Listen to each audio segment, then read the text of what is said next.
বাসর ঘরে রদ্রিকের জিনিসটা দেখে অজ্ঞান হয়ে খাটের উপরে পড়ে গেল নীলা। রদ্রিক এগিয়ে যায় ওর দিকে। নীলা, কি হলো? এটা তোমার শরীর ঠিক আছে তো তোমার? হায় হায়, এ তো জ্ঞান হারিয়েছে, এবার কি করব আমি? রদ্রিক কিছু বুঝতে না পেরে এদিক ওদিক করতে লাগলো। কিভাবে নীলার জ্ঞান ফেরাবে কিছুই বুঝতে পারছে না সে।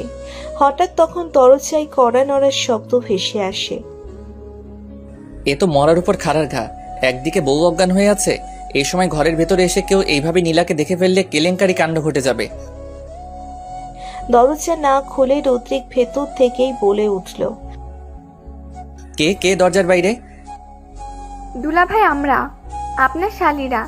দরজাটা খুলুন একটু। কেন দরজা খুলতে হবে কেন?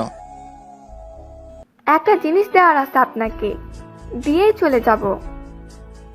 রদ্রিক বারবার নীলার দিকে তাকাচ্ছে, যদি এই ফাঁকে জ্ঞান ফেরে ওর। কিন্তু নীলার জ্ঞান ফেরার কোনো নাম নেই। অবশেষে রদ্রিক বাধ্য হয়ে দরজাটা খুলল। দরজা খোলার ঠিক আগ মুহূর্তেই খেয়াল করে ওর জিনিসটা বাইরে বেরিয়ে আসে। বউ খাটের উপরে পড়ে যাবার পরে এর দিকে কোনো খেয়াল ছিল না রদ্রিকের। শালিদের সামনে এই অবস্থায় গেলে মান সম্মান আর থাকতো না। জিনিসটাকে ভেতরে নিয়ে গেল রদ্রিক। এরপর যতটা সম্ভব নিজেকে স্বাভাবিক রেখে দরজাটা খুলল। কি ব্যাপার দুলাভাই, এত সময় লাগে বুঝি দরজা খুলতে? কি করছিলেন এতক্ষণ? তোমাদের এত কিছু জেনে কাজ আছে? কেন এসেছো আগে সেটা বলো। এই দুধের গ্লাসটা পাঠিয়ে দিয়েছেন আপনার ভাবি। নীলা আপুকে নিয়ে আসতে বলেছিল, কিন্তু ওর হয়তো খেয়াল ছিল না। কেন? দুধ দিয়ে কি হবে এত রাতে? আমি দুধ খাই না। দুধ খাই না বললে তো হবে না, এটা একটা নিয়ম, সবাই পালন করে, আপনারাও করবেন। আচ্ছা ঠিক আছে, দাও আমার কাছে, এখন যাও তোমরা। আপু কোথায়? ওর কোনো কথার আওয়াজ শুনতে পাচ্ছি না যে। তোমাদের যেতে বলেছি না? আমি কিন্তু দরজা বন্ধ করে দিলাম। রদ্রিক এক প্রকার মুখের উপরে দরজাটা বন্ধ করে দিল। এরপর গ্লাসটা নিয়ে টেবিলের উপরে রাখলো। হঠাৎ একটা শব্দ শুনতে পাই ও। পেছনে তাকিয়ে দেখে নীলা নড়াচড়া করছে। রদ্রিক ছুটে গেল ওর দিকে। নীলা, তোমার জ্ঞান ফিরেছে? থ্যাঙ্কস গড, আমি তো ভয় মরেই যাচ্ছিলাম না হলে। এই, তুমি চুপ করে থাকো তো, আর দরদ দেখাতে হবে না আমার উপর। আরে দরদের কি দেখলে? বউ অজ্ঞান হয়ে গেছে, এটা দেখে স্বামী চিন্তা করবে না? হ্যাঁ, তো অজ্ঞানটা কে করেছে? তোমার জন্য তো অজ্ঞান হয়েছি। আমি আবার কি করলাম? আবার জিজ্ঞেস করছো তুমি কি করেছো? তোমার এই জিনিসটা দেখেই তো জ্ঞান হারিয়েছি আমি। বাপরে বাপ, আমার ফুলসজ্জা করার স্বাদ মিটে গেছে। তোমার সাথে ফুলসজ্জা করব না। আমার সাইজ কি আমি ইচ্ছে করে বড় বানিয়েছি এমন ভাবে বলছো? তাই বলে এত বড়? তো এখন কি করবে তুমি? আমি জানি না, কিছু জানি না আমি। রদ্রিক নীলার কাছে গিয়ে ওকে ছড়িয়ে ধরল। ধুর, এত ভয় পেলে চলে? আর কি ভেবেছো তুমি আমি তোমায় কষ্ট দেব? রুদ্রিক, সত্যি ভীষণ ভয় লাগছে আমার। তুমি তো জানো আমি কেমন ভীতু স্বভাবের মানুষ। এসব ব্যাপার তো কারোর হাতে থাকে না সোনা। তুমি খুব বেশি হলে 2-3 দিন কষ্ট করতে পারবে না, এরপর দেখবে আর কোনো প্রবলেম হবে না। তোমাকে বিয়ে করাটাই ভুল হয়েছে আমার। ভাগ্যিস বিয়ের আগে উল্টাপাল্টা কিছু করিনি, তাহলে বোধহয় বিয়েটাই ক্যান্সেল হয়ে যেত।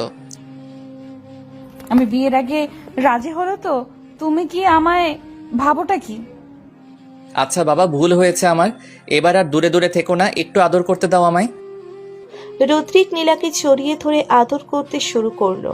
ওর ব্লাউজটা খুলে অনাবৃত বুকের উপর ঝাঁপিয়ে পড়ে। নীলা বলে উঠল, দুষ্টুটা, এসব কি করছো? রদ্রিক কোনো কথা না বলে একটা মৃদু কামড় বসিয়ে দিল নীলার বুকের উপর। নীলা চিৎকার করে উঠল। উফ, ব্যথা পাচ্ছি কিন্তু। এসব কি অসভ্যতামি? আহা, এত কথা বলো না তো, খেতে দাও আমায়। এটা তোমার খাওয়ার জিনিস নাকি? তাহলে কার খাওয়ার জিনিস? আমার বাচ্চার খাওয়ার জিনিস। সরো বলছি, তোমাকে খেতে দেবো না এগুলো। বললেই হলো নাকি? বাচ্চা না আসা পর্যন্ত এই দুটো শুধুই আমার, যখন খুশি খাবো আমি, ঠিক আছে? তুমি না করতে পারবে না। তুমি আসলে একটা বদ। এরকম বরদেরকেই তো মেয়েরা একটু বেশি পছন্দ করে, জানতাম। তুমি একটু বেশি বদ। রুদ্রিক আদরে আদরে নীলার সারা শরীর ভরিয়ে তুলল। এরপর নীলাকে প্রশ্ন করে, কিছু ইচ্ছে করছে কি এখন তোমার? হ্যাঁ, খুব ইচ্ছে করছে। কি ইচ্ছে করছে? মুখে বলতে হবে নাকি? আরে বলোই না। তোমারটা ভেতরে নিতে খুব ইচ্ছে করছে। তাহলে ভেতরে ঢুকাই। ইচ্ছে তো করছে, কিন্তু তুমি তার থেকে বেশি ভয় করছি। বলছি তো বেশি ব্যথা দেব না। চুপ করো তো, ভালো করে জানি আমি ওই সময়ে ছেলেদের মাথা ঠিক থাকে না। অভিজ্ঞতা আছে নাকি? থুর, তুমি আসলে একটা অসভ্য। এই সামান্য ব্যাপার জানার জন্য আবার অভিজ্ঞতা থাকতে হয় নাকি? আচ্ছা ঠিক আছে, তাহলে আজকে থাক, বরং কাল না হয়। একদম খুন করে ফেলবো। আমার আজকেই চাই, তবে আস্তে আস্তে করবে কিন্তু। তোমার পায়ে পড়ি, নয়তো মরেই যাব আমি। ওকে মহারানী, এসো দুজনে মিলনের জোয়ারে ভেসে যাই। এই বলে রুদ্রিক ওর প্যান্টটা খুলতে লাগলো। এরপর নীলার দিকে এগিয়ে আসে। নীলাও ততক্ষণে নিজেকে অনাবৃত্ত করে নিয়েছে। দেখো তো বেচারা, তোমায় অজ্ঞান হয়ে যেতে দেখে কিরকম চুপসে আছে, একটু আদর করে দাও। নীলা ওর কোমল হাতে রুদ্রিকের জিনিসটা ধরে আদর করতে লাগলো। মুহূর্তেই সেটা অগ্নিমূর্তি ধারণ করে। নীলা আরো এক প্রস্থ ভরকে গেল। এত বড় মানুষের হতে পারে ধারণার বাইরে। শেষ পর্যন্ত এটা ছিল তোমার কপালে। এই কারণে কি নিজেকে লাকি মনে হচ্ছে না? লাকি না ছাই। এর আসল মজা পরে বুঝতে পারবে, তখন ঠিকই নিজেকে লাকি মনে হবে। সেই দিন যেন খুব তাড়াতাড়ি আসে। এবার আর কথা না বলে ঢুকাও। তর্স হয়েছে না যেন? জানি না এত ভয় পাওয়ার পরেও কেন এটা ভেতরে নিতে এত ইচ্ছে করছে। নারী পুরুষের দেহের সম্পর্ক বোধহয় এমনই হয়। ঠিক বলেছ, যন্ত্রণা পাওয়ার ভেতরে আলাদা একটা আনন্দ থাকে। নীলাকে বালিশের উপরে শুইয়ে দিয়ে রুদ্রিক ওর উপরে উঠে পড়ল। এ যেন ৮ নম্বর বিপদ সংকেত নীলার জন্য।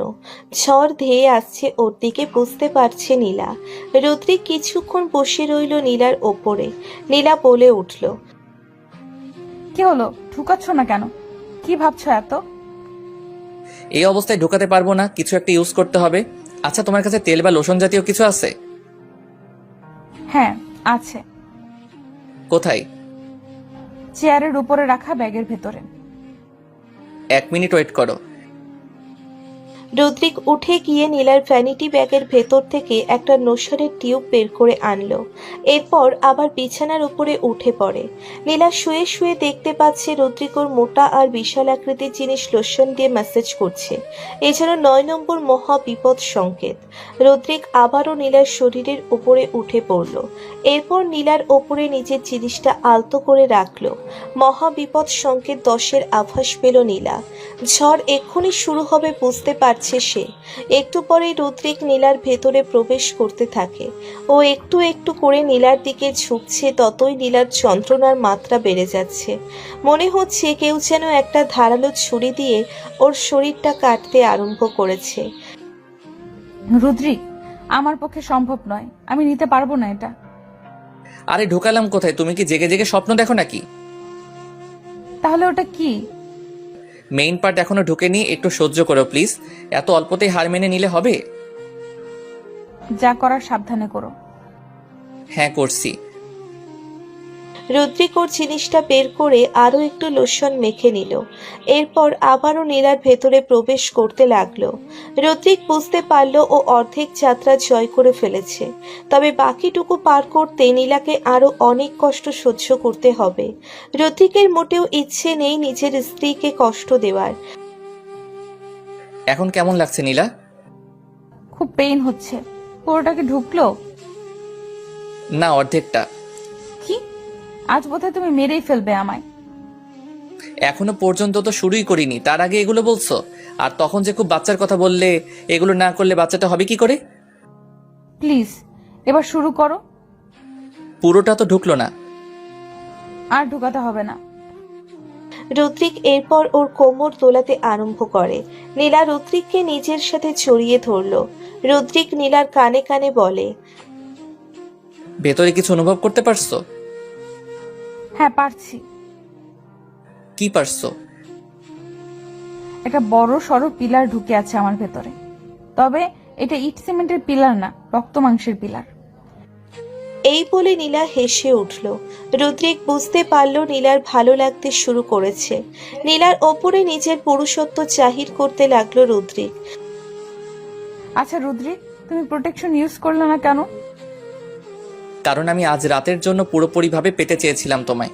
আমি চাই না আমাদের দুজনের ভেতরে যদি কোনো বাধা থাকুক। যদি আজকে এই বাচ্চা এসে যায় তাহলে কি হবে? কিছুই হবে না, টেনশন নিও না, আমি অ্যালার্ট আছি। প্রায় আধা ঘন্টার বিছানার ওপরে চলমান ঝড় থামল। রুদ্রিক হাঁফাতে হাঁফাতে নীলার ওপরে ঢলে পড়ল। অমনি নীলা চমকে উঠে রুদ্রিককে বলতে লাগলো, এটা কি করলে রুদ্রিক? আমি জানতাম তুমি এই ভুলটাই করবে, বলেছিলাম প্রোটেকশন ইউজ করতে। সরি গো, বুঝতে পারিনি একদম। বাই দ্য ওয়ে, তোমার কেমন লাগলো বলো? প্রথমে খুব কষ্ট হলেও পরে ভালো লেগেছে। কাল যখন পুরোটা দিয়ে করব তখন আরো বেশি ভালো লাগবে। আচ্ছা ঠিক আছে, সেসব কাল দেখা যাবে। রুদ্রিক বিছানা থেকে উঠতে যেতেই নীলা ওর হাতটা টেনে ধরল। এ কি, কোথায় যাচ্ছ তুমি? কোথায় আবার? বাথরুমে ফ্রেশ হতে।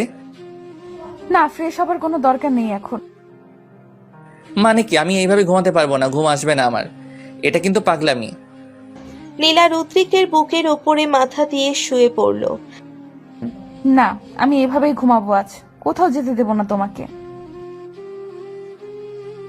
এতক্ষণ অনেক কষ্ট দিয়েছো, এখন না হয় একটু পাগলামি সহ্য করো আমার। রুদ্রিক বাধ্য হয়ে নীলাকে বুকের ওপরে নিয়ে শুয়ে রইল। শরীর বেয়ে ঘাম ঝরছে ওর। নীলার সেই দিকে নজর নেই। আচ্ছা নীলা, আমাদের ফুলসজ্জা তো কমপ্লিট হলো না, অর্ধেক হলো সবে মাত্র। অর্ধেক হলো মানে? মানে কি আবার? আমি তো পুরোপুরি তোমায় আপন করে নিতে পারলাম না। যা ছটফটানি করছিলে আমার নিজেরই মায়া লাগছিল তোমায় দেখে। আচ্ছা ঠিক আছে, বাকি অর্ধেক ফুলসজ্জা না হয় কাল করব। খুশি এবার? খুব খুশি। নীলা রুদ্রিকের বুকের ওপরেই ঘুমিয়ে পড়ল। রুদ্রিক ওর মাথার উপরে হাত বোলাতে লাগলো। হঠাৎ লক্ষ্য করলো বিছানার উপরে রক্তের ছোপ ছোপ দাগ। রুদ্রিক সেদিকে তাকিয়ে মনে মনে হাসলো। পরের দিন সকালবেলা নীলা ঘুম থেকে উঠে দেখতে পায় রুদ্রিক নেই ওর পাশে। রুদ্রিকের ফোনটাও নেই রুমে। নীলা এই দেখে ওর কাছে একটা কল করে। হ্যালো রুদ্রিক, কোথায় আছো তুমি? আমি একটু বাইরে এসেছি। এত সকাল সকাল তাই বলে? আরে জগিং করতে বেরিয়েছি, ফিরতে খুব একটা সময় লাগবে না। তাড়াতাড়ি ফিরে এসো, আমার কেন জানি কিছুই ভালো লাগছে না। কি শরীর খারাপ নাকি? অবশ্য কাল রাতে যে ধকল গিয়েছে, শরীর খারাপ হওয়াটাই স্বাভাবিক। না সেরকম নয়, কেন জানি না অস্থির অস্থির লাগছে সবকিছু। ঠিক আছে, আমি একটু পরেই চলে আসবো। তাড়াতাড়ি এসো কিন্তু। হঠাৎ নীলা ঘরের দরজায় কড়া নড়ার শব্দ শুনতে পায়। দরজা খুলতেই দেখতে পায় রুদ্রিকের ভাবি হাসি মুখে দাঁড়িয়ে আছে। কি ব্যাপার ছোট যা, এতক্ষণে ঘুম ভাঙলো বুঝি তোমার? আমি কি খুব দেরি করে ফেললাম আপা? না না, ঠিক আছে, তাহলে এই বাড়িতে এটা তোমার প্রথম সকাল, তাই এতটুকু তো অ্যাডজাস্ট করে নেওয়াই যায়। তবে হ্যাঁ, কাল থেকে আরেকটু সকাল সকাল উঠবে। আমরা বাড়ির বউরা কিন্তু একটু তাড়াতাড়ি ঘুম থেকে উঠি। আচ্ছা আপা, ঠিক আছে, আমি বুঝতে পেরেছি। বিছানার চাদরে ওর রক্তের দাগ লেগে আছে। নীলা দাগটা আড়াল করে দাঁড়িয়ে আছে, যেন ওর যা কিছুই দেখতে না পায়। নীলার যা ওকে প্রশ্ন করে, কি হলো, তুমি কি কিছু লুকোছো আমার থেকে? ওরকম করছো কেন? না না, কিছু না। কই দেখি তো আমি। না আপা, কিছু না। নীলার যা ওকে সরিয়ে দিয়ে বিছানার দিকে তাকালো। রক্তের দাগটা চোখে পড়তেই খিলখিল করে হেসে উঠল ও। আপা প্লিজ এভাবে লজ্জা দিবেন না আমায়, বলে দিলাম। ওরে আমার লজ্জাবতী লতা, এত লজ্জা যখন বিয়ে করলে কেন? তাই বলে আপনি এভাবে হাসবেন? ভুল হয়ে গেছে গো আমার, আর হাসবো না। তুমি নিচে চলো এবার আমার সাথে। কেন নিচে কেন যেতে হবে? আরে তুমি আবার কি ভাবছো? অনেক কিছুই পারি, তবে ভালো না খারাপ বলতে পারবো না। নীলা ওর জায়ের সাথে নিচে চলে যায়। কিচেনের দিকে যেতেই ওদের বাড়ির কেয়ারটেকার ছুটে এলো ড্রয়িং রুমের দিকে। এসে সবাইকে ডাকতে লাগলো। ওরা দুজন ড্রয়িং রুমের দিকে ছুটে যায়। রমেশ ভাই, কি হয়েছে? আপনি এভাবে হাঁপাচ্ছেন কেন? ম্যাডাম, আমাদের রুদ্রিক স্যার যে পার্কটাতে জগিং করতে যান, ওখানে তো বিশাল বড় একটা অ্যাক্সিডেন্ট হয়েছে। রুদ্রিক স্যারকে একটা ফোন করে দেখুন তো। নীলা আর দেরি না করে ছুটে গেল ঘরের দিকে। এরপর ফোনটা এনে রুদ্রিকের কাছে কল করে। নীলা যা এগিয়ে এলো ওদের ঘরের দিকে। নীলা, রুদ্রিক ফোন রিসিভ করলো না, কি বললো? কোথায় আছে? ভাবি, রুদ্রিক ভাই ফোন রিসিভ করছে না। আমি একটু আগেও কথা বলেছি ওর সাথে। এখন ফোন রিসিভ করছে না কেন? এই বলে নীলা কান্না শুরু করে দিল। যা ওকে শান্ত করার চেষ্টা করে। এভাবে কান্না করে না লক্ষ্মী বোন আমার। রুদ্রিক বোধহয় ঝামেলার ভেতরে আছে, তাই কল রিসিভ করতে পারছে না। আমায় মিথ্যা সান্ত্বনা দেবেন না আপা। আমি ওই পার্কে যাব। রুদ্রিককে না দেখা পর্যন্ত আমি কারোর সাথে কোনো কথাই বলবো না। তুমি একা কিভাবে যাবে? আমিও যাচ্ছি তোমার সাথে। রমেশ চাচা, তুমিও চলো। এরপর ওরা তিনজন পার্কের দিকে ছুটে যায়। নীলা পাগলের মতো রুদ্রিককে খুঁজতে থাকে। হঠাৎ একটা দৃশ্য দেখে বুক ফাটা চিৎকার দিয়ে উঠল নীলা। রুদ্রিকের ক্ষত বিক্ষত দেহ অ্যাম্বুলেন্সে তোলা হচ্ছে। নীলা ছুটে যেতেই অজ্ঞান হয়ে পড়ল। এরপর দুজনেই হাসপাতালে নিয়ে যাওয়া হলো।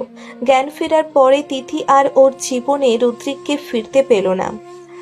আধা ঘন্টা আগেই ওই পৃথিবী ছেড়ে চলে গিয়েছে। নীলা রুদ্রিকের লাশের উপরে গিয়ে ঝাঁপিয়ে পড়ে। সবাই ওকে শান্ত করার চেষ্টা করে। রুদ্রিকের সাথে নীলার ফুলশয্যা আর কমপ্লিট হলো না। অর্ধেক ফুলশয্যা বাকি রেখেই নীলাকে ছেড়ে চিরদিনের জন্য এই দুনিয়াকে বিদায় জানালো রুদ্রিক। এর 2 মাস পরে রুদ্রিকের মৃত্যুর পরে তিথি ওদের বাড়িতেই আসে। যদিও নিজের বাবার বাড়ি চলে যেতে চেয়েছিল ও, কিন্তু কেউ ওকে যেতে দেয়নি। শ্বশুর শাশুড়ি নিজেদের মেয়ের যত আর যা নীলাকে নিজের বোনের মতো করে আগলে রেখেছে। হঠাৎ একদিন মাথা ঘুরে পড়ে যায় নীলা। বাড়ির সবাই ওর জন্য ডাক্তার ডেকে নিয়ে আসলো। ডাক্তার বেশ মনোযোগ সহকারে নীলাকে পর্যবেক্ষণ করে। ডাক্তার সাহেব, কিছু হয়েছে আমার বৌমার? সাংঘাতিক কিছু নয় তো? না, ঘাবড়ানোর কিছু নেই। একটা ভালো খবর আছে সবার জন্য। উনি মা হতে চলেছেন। ডাক্তারের কথা শুনে সবার মুখে হাসি ফুটল। নিজেদের ছেলেকে হারানোর যন্ত্রণা যেন কিছুটা হলেও উপশম হলো তাদের। তিথি বুঝতে পারে সেই রাতে এই রুদ্রিকের করা অনিচ্ছাকৃত ভুলের ফসল। যা হয় মঙ্গলের জন্যেই হয়।